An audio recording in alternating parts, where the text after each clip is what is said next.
So ito, kung nakakabit na kayo ng mga parts, mga components, yung gagawin nyo na is isusolda nyo na. Be sure na may pansolda kayo, soldering iron, and then steel wool o kaya kung anong panglinis niyan para palaging maayos yung pagkahinang natin. Tapos kailangan nyo din ng lead, soldering lead, kaso yung akin konti na. And then yung gagamitin nating jumper wire, dahil wala akong jumper wire dito, yung paanang resistor, dahil naman to, conductor naman to. So ito, una nating gagawin is remove na muna natin yung mga malalaki, balik na lang natin mamaya. Tapos ito, kung gusto nating ihinang nang hindi nahuhulog, dahil pinutol ko na kasi yan, i-tape muna natin. Kahit anong tape pwede naman, trip nyo na yon.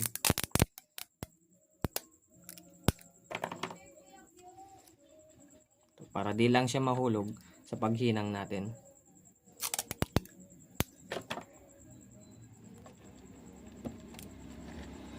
Mas magandang may pang holder kayo, jig holder.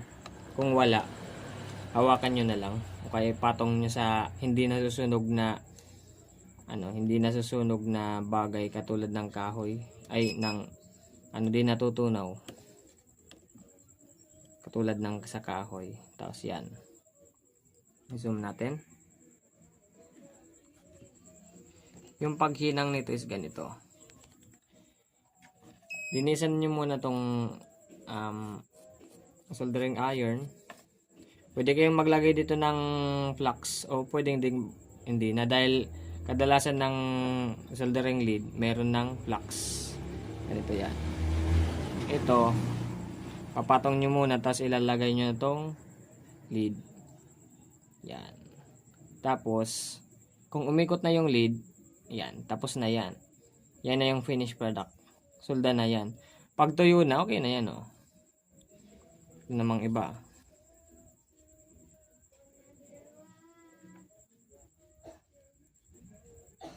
Tingnan nyo lang maluto. Yan. Okay na yan.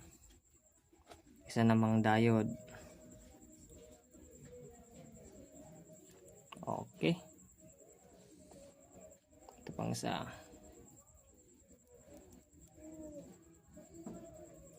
Luto na. Ito namang isa.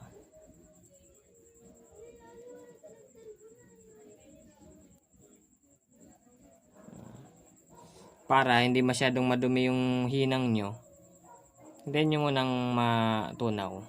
Pero be sure na maayos yung soldering iron nyo. Dahil if yung soldering iron nyo is nagbabaga, susunugin yan yung ginagawa nyo. Wait lang, hindi siya pantay.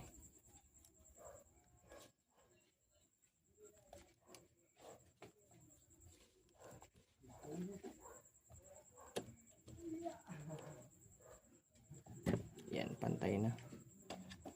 Hinangin uli natin. Okay. Hintayin nyo lang. Oh, yan, luto na yan. Namang kabila. Ganyan lang paghinang. Huwag nyong pakadumihan para di mag-shorted yung mga components. So ayan, titingnan natin sa microscope.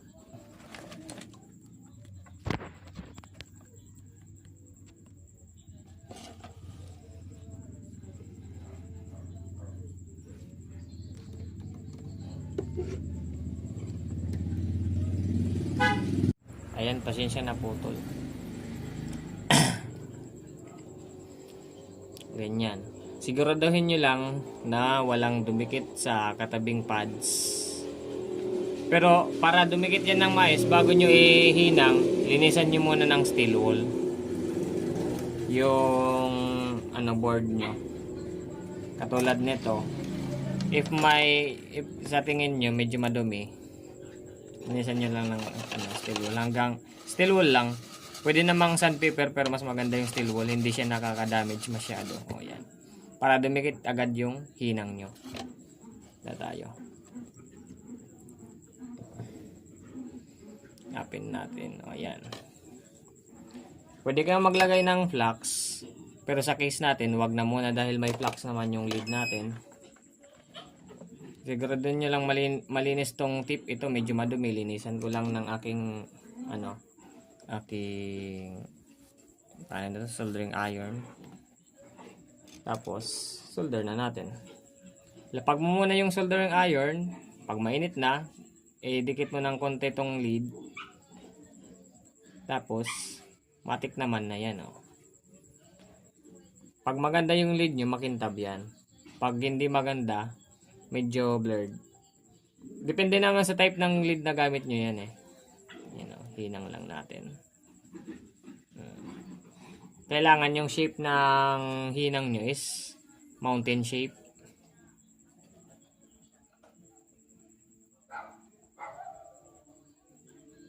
Tulad nito, pangit na. Hindi siya makintab. Pero pwede na yan. Hindi lang dumikit sa katabi.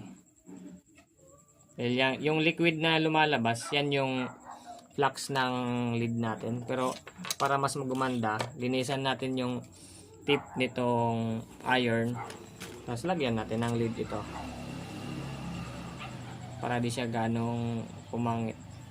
Gumanda-ganda siya. Yan. Yan, nahinang na natin lahat ng mga maliliit. Pwede na nating ihinang yung mga malalaki.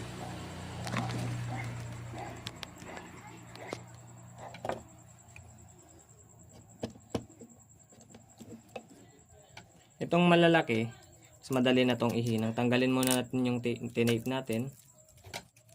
Hinang na muna natin itong ilaw. Siguraduhin tama yung pagkakalagay. Yung sa negative sa positive. And then itong sa capacitor.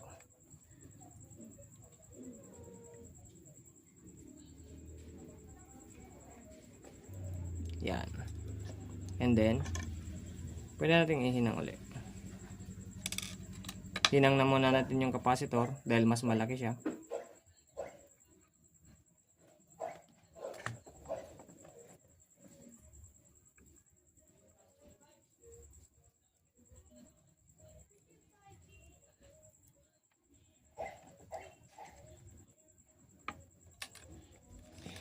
Bago kayo maghinang, siguraduhin yung malinis sa pinaggagawan nyo para hindi kayo masyadong maguluhan. Dahil ito kasing place ko medyo magulo, di ako nakapag-ayos. Pagpasensyahan nyo lang. Yan. Mas maganda kasi nito may clip ka or may tagahawak ka. So pwede ding suluhin mo. Clip mo na yun. Ha? Pasensya at naputol tayo. Sunod natin gagawin is iwa-wire natin. Yung pagwa-wire na gamit ko is gagamit tayo ng paanang resistor. Pero kung may jumper wire kayo, pwede namang jumper wire. Balatan nyo na lang yung solid wire na jumper wire. Solid hindi yung stranded. Tapos sunod yung gagawin is papadaanin nyo lang siya dito. Wait lang. Ito, hatiin mo.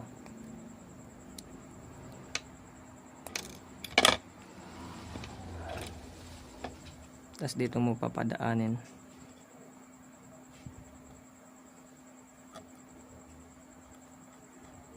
Yan.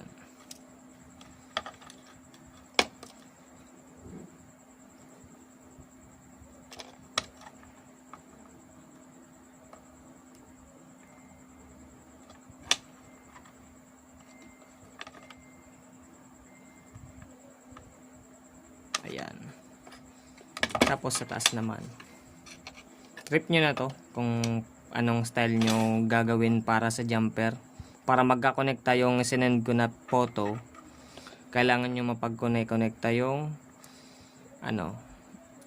itong components. Nandun naman sa sinend kong picture yung sample.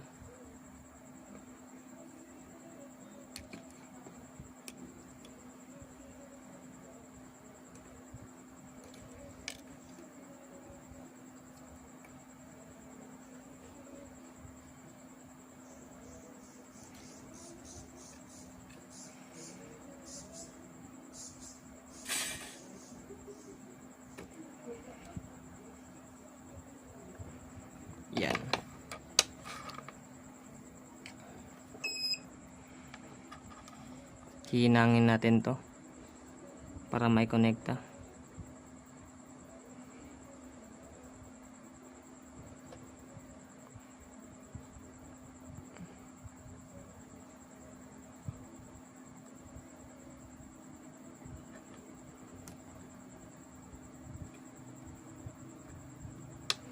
Yan. Oh, may jumper na tayo. Then iko-connecta naman natin tong capacitor. Pag connecta ng capacitor, tanggal ulit tayo nitong lead, tong paa nitong resistor. Tapos gawa ka lang ng U-shape.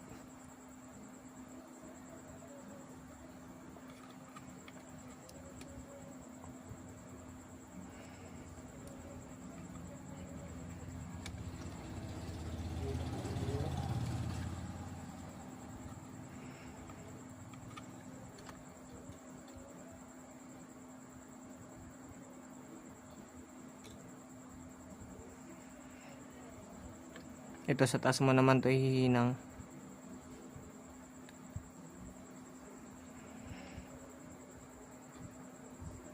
O kaya para hindi ka mahirapan, direkta mo na sa ilalim. Ganito.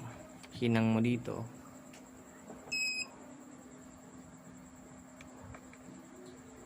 Diyan. Tapos dito.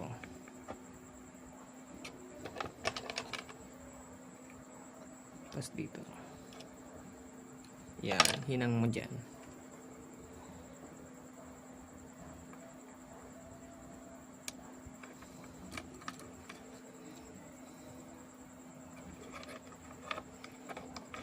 Tingnan nyo na lang yung depende na sa inyong yung tricks kung may gusto kayong gawin. Gusto kayong plano, kahit hindi na to masunod, basta masunod lang yung sinend ni sir na yung pinapagawa ni sir na diagram. Yan. Para hindi to magalaw, hinang ko dito. Kukunti na tong lead ko. Yan. Akala mo sa ilalim putol pero nasa ibabaw yung linya.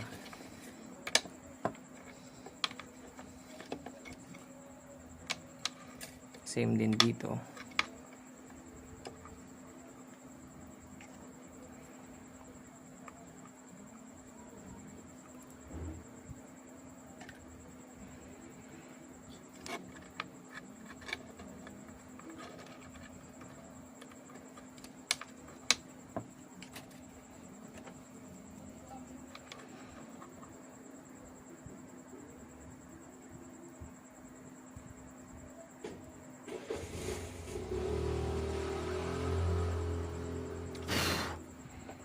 Yan.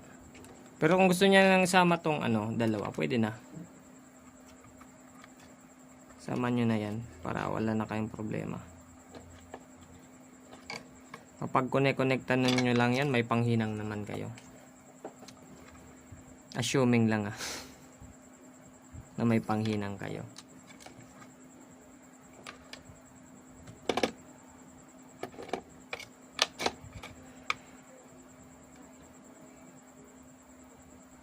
Kahit hindi na masunod tong hindi naman to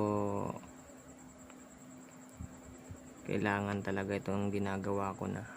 Trip nyo na yan kung paano, anong gagawin nyo sa pag-connect-connecta. Sa paghinang lang, ayusin nyo lang paghinang, tas okay na yan. Tagal na itong video, 10 minutes na. Tagal talaga to. Believe nga ako kung nakaabot kayo dito. Magte 10 minutes. Ito, last na. Yung sa last na pag-jump, yung pag lalagay ng paa dito sa may ilaw. Tapos dito.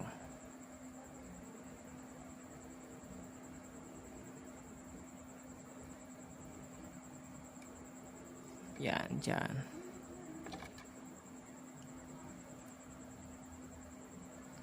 Naman dito.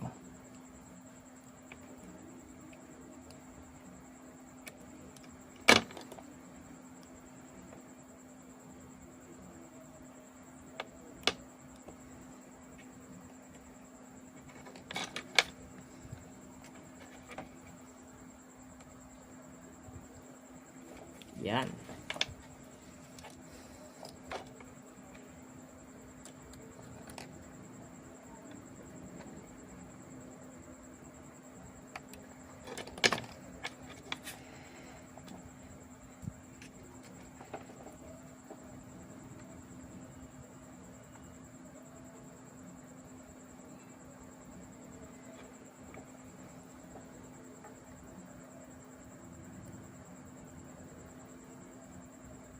Yan, magkadikit na tong dalawa, tapos ito, punta dito.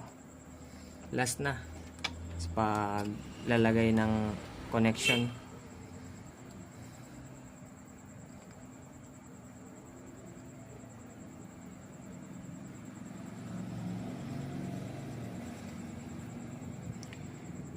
Kailangan mo lang dito ng konting pasensya and another pasensya, tapos konti pang pasensya.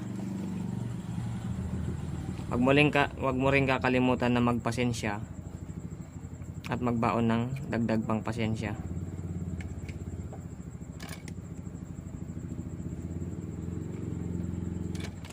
Dahil katulad dito, magpi 15 minutes na.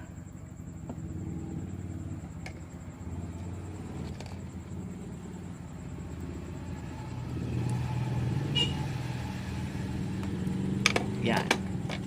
Last na sa paa. Konti na tong lead ko, kinuha nyo eh. Grabe kayo. Yan. Pause ko muna to. Dito na tayo sa pagkabit ng connection. Yung input and output nandito. And yung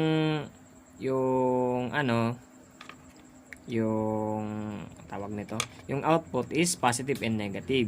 Yung input natin is AC, kaya gagamit natin kulay sa AC is yellow, o kaya kahit anong single color sa dalawa. Basta, remember, black is negative or ground, and red is positive. Always positive yung red. Kabit na muna natin tong yung positive, tapos itong negative. I-bend nyo lang. Diyan o. Bend nyo lang ng konti. I-bend nyo lang ng konti. Matagas pa ito. Kahit wag nyo nang putulin, trip nyo na yan. Pero pwede nyo pa din putulin yan.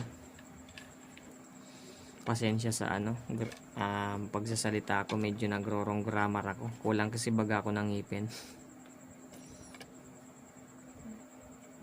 Yan. Flux. Pampabilis matunaw.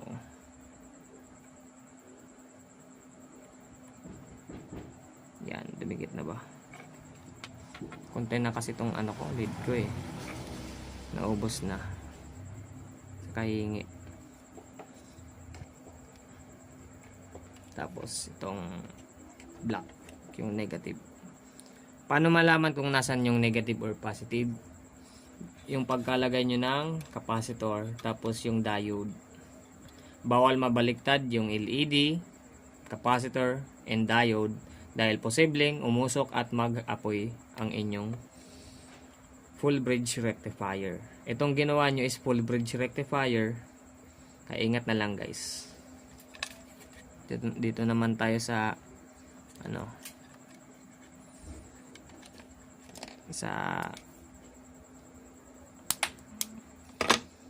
input na AC. Ubusin ko na to, konti na lang naman.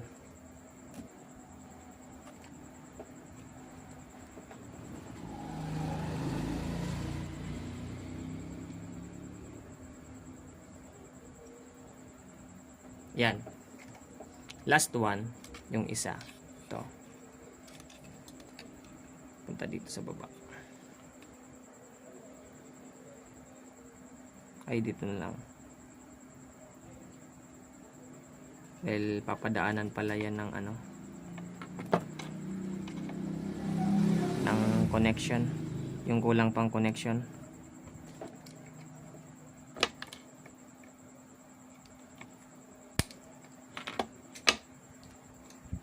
Isa pang paa. Sana ba akong lead? Dito wire. Ito, may isa pa. Itong isang paa dito mo sa baba, tapos dito din sa top. Pag connecta mo lang yan, kung makikita mo yung reference ko na picture, yun na yung sundin nyo sa pag connecta nito. Ingat lang sa paghinang, walang kausap, no, bibidyo.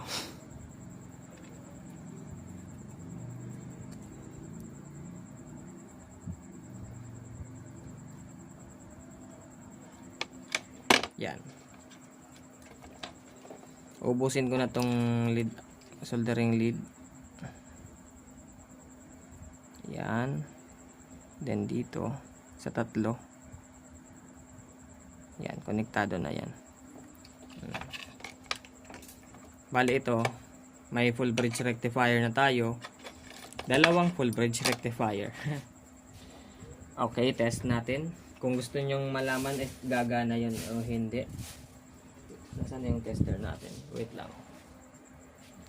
Ganito pag test sa digital. Set mo yung digital mo sa continuity. And test mo yung positive and negative.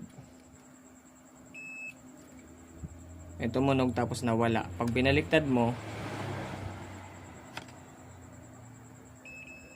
tumunog tapos nawala. Ibig sabihin maayos yung layout mo.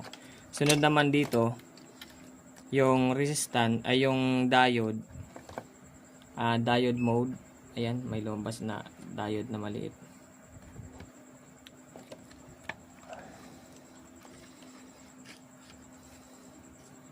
Ito, wala. Ay meron. Ay wala pala to, tumataas. Pag binaliktad mo, steady lang siya. Yan. Steady lang dapat. Pag binaliktad mo, pwedeng tumaas. Yan, tumaas. Pag dito, ganun din dapat, tataas. Pag binaliktad mo, steady lang sa 5. Yan, steady lang siya. Pag dito naman, steady lang. Pag binaliktad mo, hindi siya mag-steady. Same din dito. Binaliktad mo. Ayan, steady siya. Wait lang. Magalaw yung ano ko, test probe ko. And, yan, stuck siya sa 5.5. Pag binaliktad mo, tumataas siya. Kung analog naman gusto mong ipang testing, ito. Wait lang.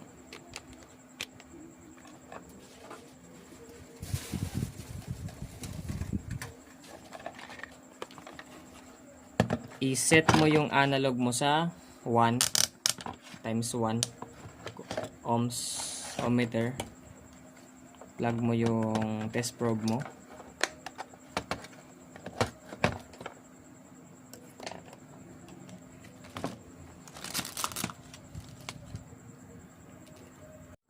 Yan. Times 1. Tinanggal ko ata yung ilaw ko dito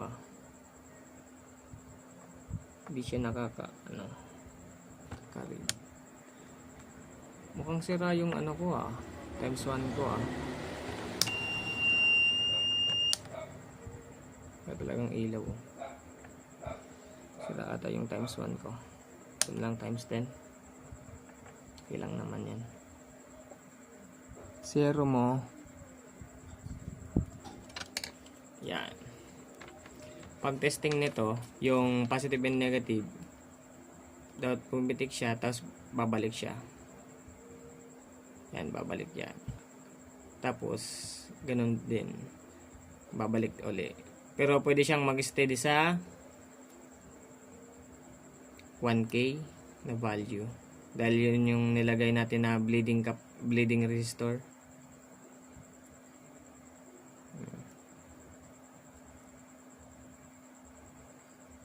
Yung sa diode naman ganito. Pag tinest mo siya,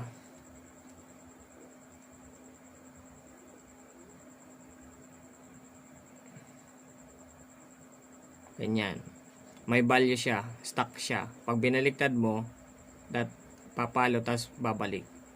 Ganun din dito sa isang diode. Stuck siya, pag binaliktad mo, babalik. Yan. Itong same din, babalik itong isa, tapos i-stuck siya. pag binaligtad mo. Stuck siya dapat dyan. Yung diode. Same din dito. Magbabalik tapos mag-i-stuck.